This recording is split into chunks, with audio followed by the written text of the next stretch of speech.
सोचना चाहिए। सब दिन एक से नहीं होते।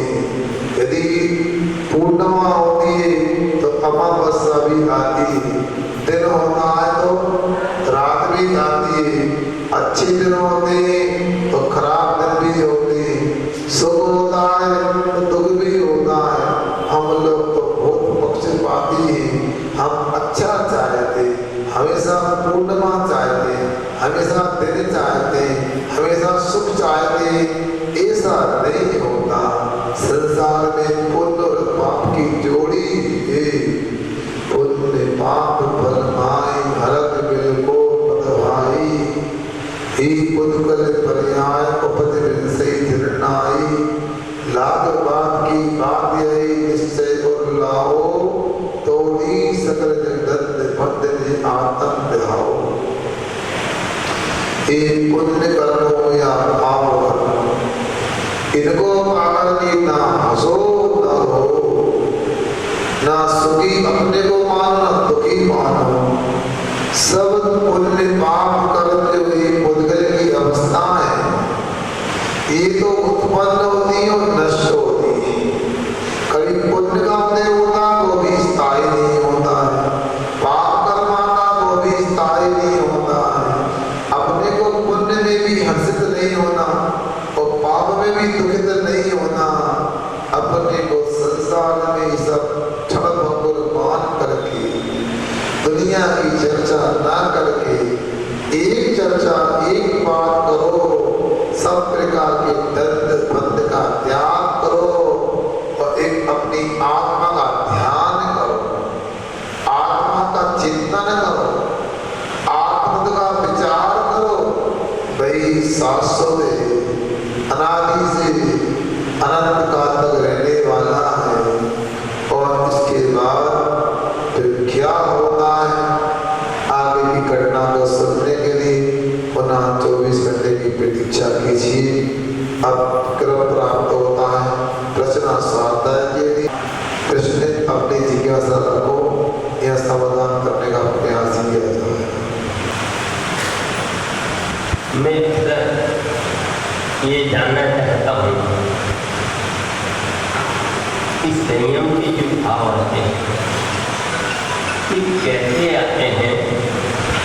तो मेरे को जब आपके परिवार के बारे में जानकारी मिली, मेरे को पता चला, मेरे बहन साहब जो भोपाल में है उन्होंने बताया कि आपके उस पर्याय में बहुत अच्छा कल्याण हुआ था आपके गाँव में और इतनी अच्छी व्यवस्था थी तो सामान्य रूप से बड़ी बड़ी जगह पर भी नहीं हुई। माने सब प्रकार से संपन्न होने के बाद आपके भाव संयम की ओर क्या करते हुए कोई ऐसा टर्निंग पॉइंट आया क्या क्या? आप लोगों के चेहरे को कोई देख ले, आपके चेहरों को पढ़ ले तो उसकी दीक्षा लेने के भाव नियम से हो ही जाए। कितने दुख आप लोगों के जीवन में होते हैं, कितनी प्रतिकूलताएं होती हैं, यही अपने आप के संसार की विडंबना को देख करके जीव को बेराग हो जाता है। और फिर आप कहो हमको कैसा हुआ, तो दोनों ही कारण होते हैं। निमित्त भी होता, पुरुषार्थ भी होता, भाग भी होता, पुरुषार्थ भी होता, निमित्त भी होता, उपादान भी होता, एकांत कुछ नहीं होता। यदि भाग अनुकूल होता है तो उस प्रकार के निमित्त भी मिल जाया करते हैं, जिसके माध्यम से उपादान का परिणाम सृजन के रूप में हो जाया करता है। यदि भाग अनुकूल नहीं, ऐसे निमित्त भी नहीं मिलते। मेरू पर्वत की जड़ में हजारों टन स्वर्ण पाषाण है, वहां कभी स्वर्ण काल का योग नहीं मिलेगा। उस स्वर्ण काल का योग नहीं मिलने से वह स्वर्ण पाषाण कभी स्वर्ण के रूप में परिणत नहीं होने वाला। इसलिए निमित्त भी भाग से मिलते। और दूसरी बात, पुरुषार्थ भी आवश्यक होता है। यदि पुरुषार्थ नहीं करोगे तो आपका भाग भी क्या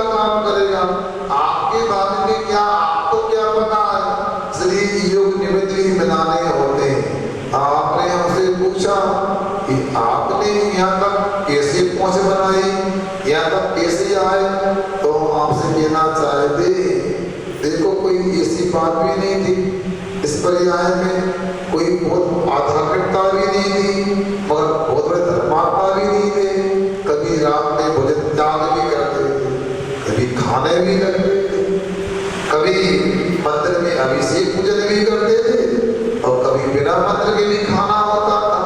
कोई स्थिर जीवन नहीं था, मगर जब जब कोई प्रसंग बना तो मन में आता था कि कुछ अलग होना चाहिए। 9वीं कक्षा में नेशनल कैडेट को एनसीसी से भी हम जोड़े, लगभग 5 साल हमने आर्मी के संपर्क में रहे, आर्मी अटैचमेंट कैंप किए, जम्मू कश्मीर रेजिमेंट आदि में कई दिन तक ट्रेनिंग की हमने। और वहाँ ऐसी भावना बनती थी या तो संत बनना है या सैनिक बनना है, बस इतना ही भाव रखना, तो के अलावा तीसरा काम नहीं करना। क्या बनना? संत बनना या सैनिक बनना। और जब हमारा एनसीसी का 6 सर्टिफिकेट कंप्लीट हो रहा था, योग से सरोदे में मुनि श्री सुधा सागर जी, एलर संत सागर जी महाराज का योग बना। शीतकाल का प्रसंग था, तो वहाँ बहुत लंबे समय से बाहुबली भगवान की बहुत ऊंची प्रतिमा वहाँ लेटी हुई थी, योग नहीं बन रहा था। किंतु जब उनका आना हुआ और हमारा संपर्क हुआ तो एक जी महाराज को कुछ अंतराय आते रहते थे। हमको लगता कैसा है, आज भी अंतराय हो गया, कल भी हाथ रहे हुए थे, आज भी ऐसा हो गया, बड़ा दुख होता था। और यहाँ पर कि कभी हमने से एकासन भी नहीं किया होगा, किंतु हमने एक दिन तो मन में विचार बना लिया, यदि अब कल से यदि निरंतर रहे हुए तो मेरा भी अन्न जल का त्याग, अब बाहर कराने का निरंतर हो गया। अब कभी उपवास नहीं किया, मगर नियम तो लिया, तोड़ना नहीं। एक उपवास हो गया हमारा, भगवान और आप ही याद करना, नियम तो मैंने लिया। अगले दिन अच्छा आहार हो गया। महाराज ने कहा तुम क्या करते हो, ऐसा थोड़ी होता, हम तो अंतराल में कुछ ले लेते और ऐसा नियम नहीं लेते। योग की बात थी, अब आपसे क्यों छिपाए। अब बचपन में कुछ गंदे संस्कार भी थे। चाय पीने के लिए पहुंचे, 4-5 चाय घर में हो जाया करती थी, 10-15 चाय बाहर भी होती रहती थी, दिन निकलता रहता था। एक दिन चाय के लिए होटल पर गए, उसने कांच के गिलास में पानी ला के रखा। यूं तो हमने होटल की टंकियों को कई बार देखा था, 2-2 इंच काई लगी रहती थी, मगर मोहे की बड़ावना कोई फर्क नहीं पड़ता था। मगर किसी उस दिन चाय पीने होटल में गए, नौकर ने पानी ला के रखा, मन में आया कैसे दुष्पापी, कैसी बड़ावना है, इस पानी को हमारे महाराज छुएंगे भी नहीं, छूते भी नहीं, और तुम इसको पीने चाहते हो, पी रहे हो, तो फिर भी पी गए, चाय भी पी के आ गए। अब पी तो लिया पानी, चाय भी पी के आ गए, रात में नींद नहीं आया। बड़ा विकल्प हुआ कि कैसे करते हैं, बनाओ कुछ भी पीते खाते रहते हैं, हमारे महाराज तो छूते भी नहीं। और उस रात में ऐसा विचार बना कि सब बेकार है, सब आसान है। तो सभी हमने मुझे श्री सुधा सागर जी से कहा, महाराज ब्रह्मचर्य व्रत लेना। महाराज ने कहा देखो आप लोगों को मैं तो नहीं दे सकता हूँ, आप यदि लेना चाहते तो परम पूज्य आचार्य जी के पास जाओ, मैं तो कुछ नहीं कहूँगा। फिर भी हमने जिद की तो 1 वर्ष का हमने 7 जनवरी 1989 को बिना अभ्यास किए जल का त्याग कर दिया, चारों प्रकार के भोजन का त्याग कर दिया। अब क्या होगा, अब क्षेत्र नसिया बना, कभी आप देखना पहाड़ी पर बड़ा आकर्षक है। और रात के 11 बजे अचानक प्यास लगी, क्योंकि रात के 12 बजे भी जनवरी दिसंबर में एक जग पानी कम पड़ता था, हम अपने कमरे में आते थे, बोलते थे पानी कम पड़ता, अब क्या करें, जग से बढ़ते कुंड होती है, बोले यार इतनी प्यास लगती थी। अचानक क्या किया तो 11 बजे तक स्थिति ये बन गई जैसे मछली पानी से भाग तड़पती है, ये कुलाट खा है, नियम भंग नहीं करना, ऐसा भाव बना। योग से कोई प्रसन्न था, परम पूज्य आचार्य जी के पास अनागर जाना होगा तो वहां जाकर तो कौन की बोलने की हिम्मत है, दर्शन तो पहले ही किए थे, मगर कैसे किए थे, मान लो कि आपका भाग मेन रोड है ना, वहां आचार्य जी बैठे हम काबरी से वस्तु कर रहे हैं, डर लगता था साधु संतों से, मगर उस दिन बड़ी हिम्मत बढ़ाकर छाती पर हाथ रख करके हमने आचार्य जी नमोस्तु आशीर्वाद दिया समझ कर, और हमने कहा आचार्य जी व्रत लेना है, तो क्या कौन सा व्रत लेना है, ब्रह्मचर्य व्रत लेना है, ब्रह्मचर्य व्रत लेना है, आशीर्वाद क्या करते हो, हम लोग बेकाम फाइनल कर रहे हैं, बेकाम हो गया, आपने पानी पी लिया, त्याग कर दिया, बस बात यहाँ से प्रारंभ हो गई। वो कांच का पानी का गिलास सामने आया, वो कांच का गिलास, बोतल का पानी दुनिया को अभिशाप होता होगा, हमको वरदान बन गया, आज आपके बीच में यहाँ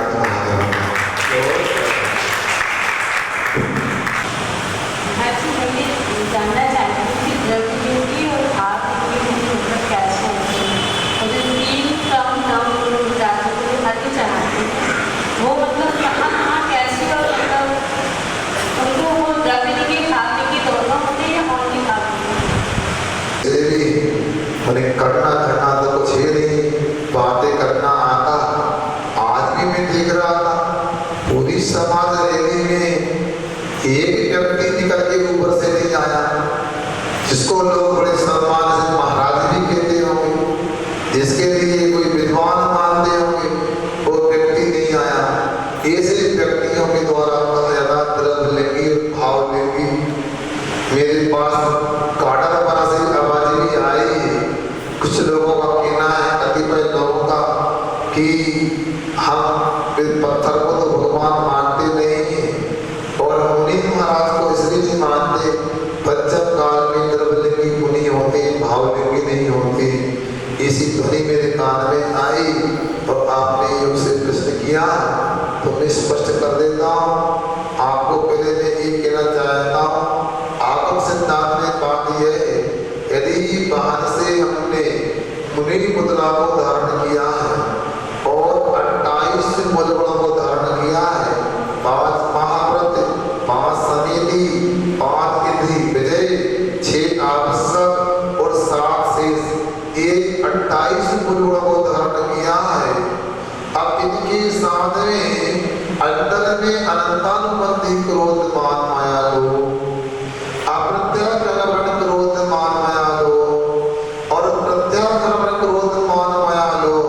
ये 3 कसाय की चौकड़ियों का अभाव यदि होता है तो वह मुनि महाराज, भावलिंगी मुनि महाराज माने जाते हैं।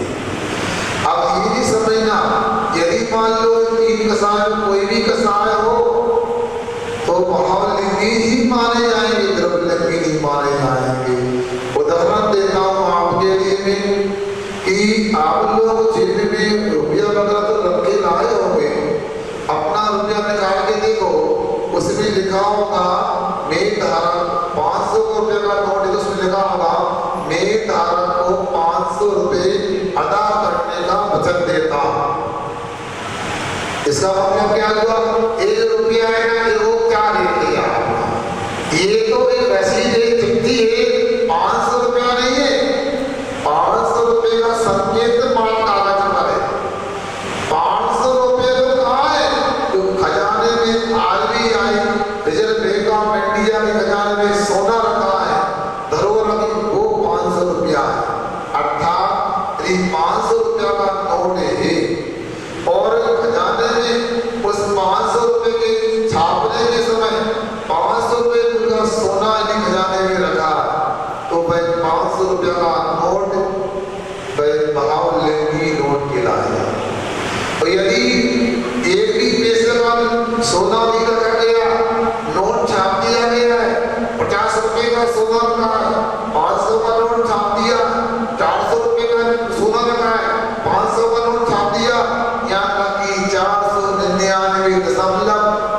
99 पैसे का सोना रखा है और 500 रुपए का नोट यदि छाप दिया है, तब भाव लिंगी ही नहीं माना जाएगा, द्रव्य लिंगी ही माना जाएगा।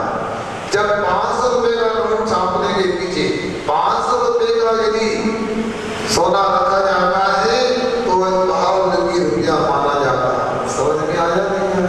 मतलब जैसा बाहर में वैसा ही अंदर में होना, ये भाव लिंगी कहलाता है।